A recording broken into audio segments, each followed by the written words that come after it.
everybody. I'm Andy Bozarth, Community Outreach and Advocacy Director for AARP Kansas. Welcome to this special session of the Coffee Chat. Today we're going to discuss social isolation, and I'm joined by Wyatt Beckman and Philip Steiner, who are analysts at the Kansas Health Institute. Welcome, gentlemen. Thank you for having us. Yeah, thanks for having us. I really appreciate you taking time out of your busy schedules to join us today. We have a really good topic to discuss, and that is social isolation. And could you tell me a little bit about what social isolation actually is? Sure. So social isolation is defined as the objective lack of social connections. And it's often thought of interchangeably with loneliness, but loneliness is more the subjective feeling. So someone can be socially isolated and not have connections to friends or groups and not have contact with people, but not feel lonely. And the reverse is true. You can feel lonely, but not be objectively socially isolated. So those are the distinction between the two. Oh, it's a very interesting distinction. Do you find people are often lonely without being socially isolated, or is that common? So we see that the two usually move together. You know, Mm-hmm. the risk factors are there's common risk factors for both, but they don't move in perfect lockstep, I think is the simplest way to think of it. But the things that will put us at risk for being socially isolated are going to be connected likely to feeling lonely as well. Yeah, and I should say too, it's fairly common in the United States for people to be socially isolated. So I think some of the statistics before the pandemic were about 1 in 5 people were socially isolated. And it kind of varied depending on the study, but after the pandemic, it's increased, and during currently it has increased significantly. And I think a recent study by AARP and the United Health Group has shown that it's about 2 in 3 adults have experienced social isolation at some point during this pandemic. So definitely a big problem, and one that's potentially growing. That is a huge number of people who are facing social isolation.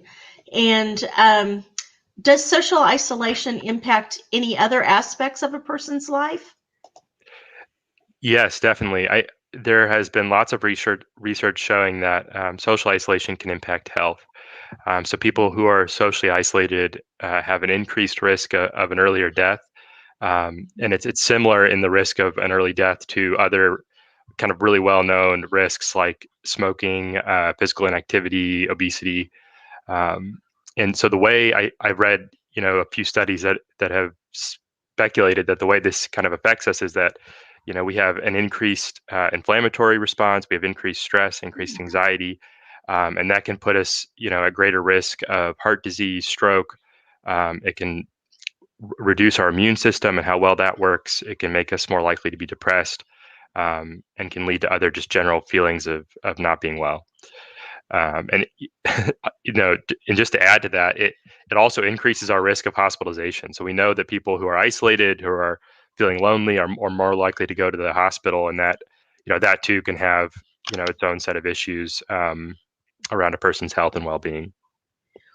Wow, so it's actually very serious and has huge impacts on a person's life. Mm-hmm. Can you tell me a little bit about who's most at risk for social isolation?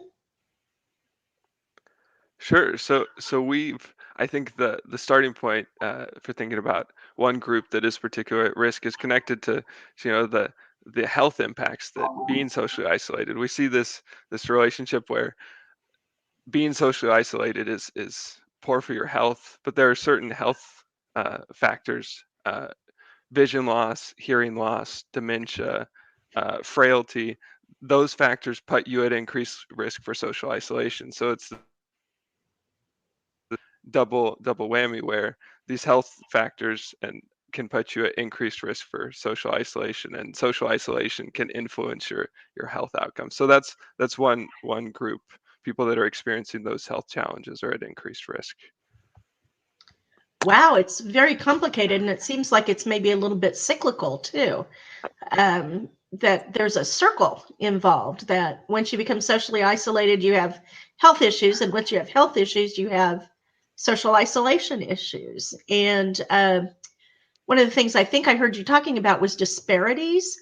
And can you tell me a little bit about what health disparities are?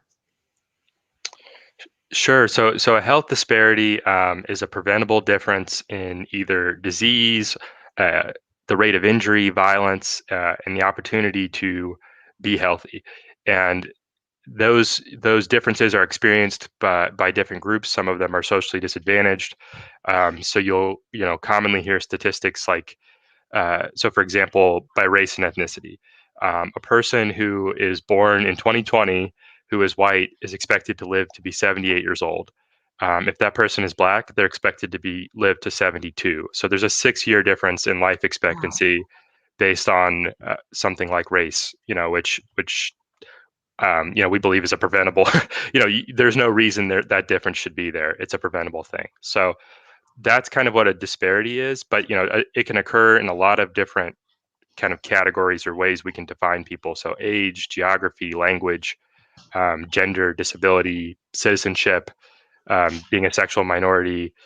All of those things can have an impact on your health outcomes, your access to healthcare, and the different rates of injury and violence that you may experience in your life. And if I could add, Yes. some of those people that experience those disparities, those groups are at increased risk for social isolation as well. There's some emerging research that shows challenge those groups may experience discrimination or may have limited access to certain resources or disproportionate challenges that put them at increased risk for social isolation.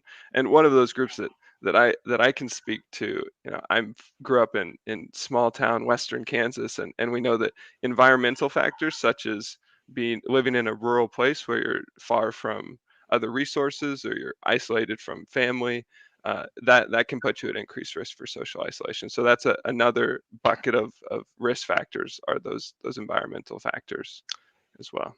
Yeah, and a big one is transportation. Like, so if you're living in a rural area, you need to be able to get around and drive to go see people.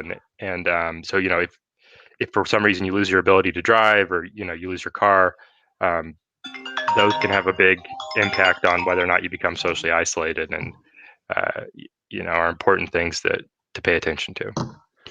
And one final group of risk factors that we know about are this bucket of major life transitions. So Oh, people that retire or maybe lose a spouse or partner, that this major transition can be a point that moves them closer to social isolation, often because it can sever or break some existing connections and ties they have to those social interactions. So at those points in time, we think there's can be increased risk. definitely. I guess I was going to ask you a question about, does social isolation differ between groups of people? And you pretty much addressed that. Is there any other factor that would increase social isolation for a group of people? I think so. So it's unfortunately, we don't have as much research as we'd like to see on how social isolation is specifically impacting different groups. But one that is well known that I think provides a good example of this is immigrants. So immigrants experience a lot of stress when they move. Mhm. That can lead to increased risk of social isolation. So they don't speak English if they're moving to the United States, so they don't know the language. um, the community's different. It's a new culture. They maybe don't have some of their family. And the other point about being socially isolated is it's not just the quantity or the number of contacts, it's the quality of relationships that you have. So, like, if you just move to a new place, you don't necessarily know people as well as you did from where you came from. So that can have a big impact on how you feel about your surroundings, and how comfortable you are, and how much you feel a part of the community that you're living in. Definitely. We've covered a lot of topics in a short period of time. Um, some of the things that I think are interesting takeaways from this is that there's a difference between social isolation and loneliness, that people are impacted in different ways with their health, and health disparities make a lot of difference around who will be impacted by social isolation. Is there anything else that either of you would like to add to the conversation as food for thought for our audience members?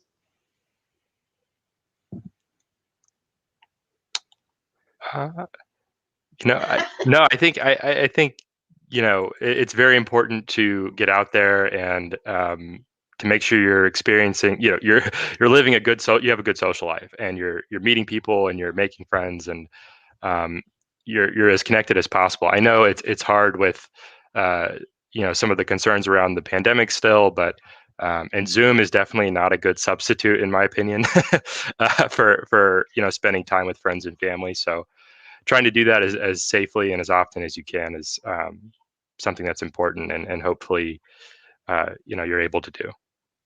Yeah, I'll just echo that and say, if there's one summary for all of the research around social isolation, it just points to the value of those connections. And so we should be nurturing those friendships, those relationships that we have, and not take them for granted, because the research is pretty clear that then when we don't have those, it's not good for us or our ones we love.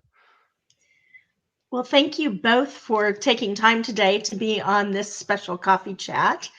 And join us next Thursday at 10 a.m. as we discuss social isolation even further. Thank you, everybody. Thank you.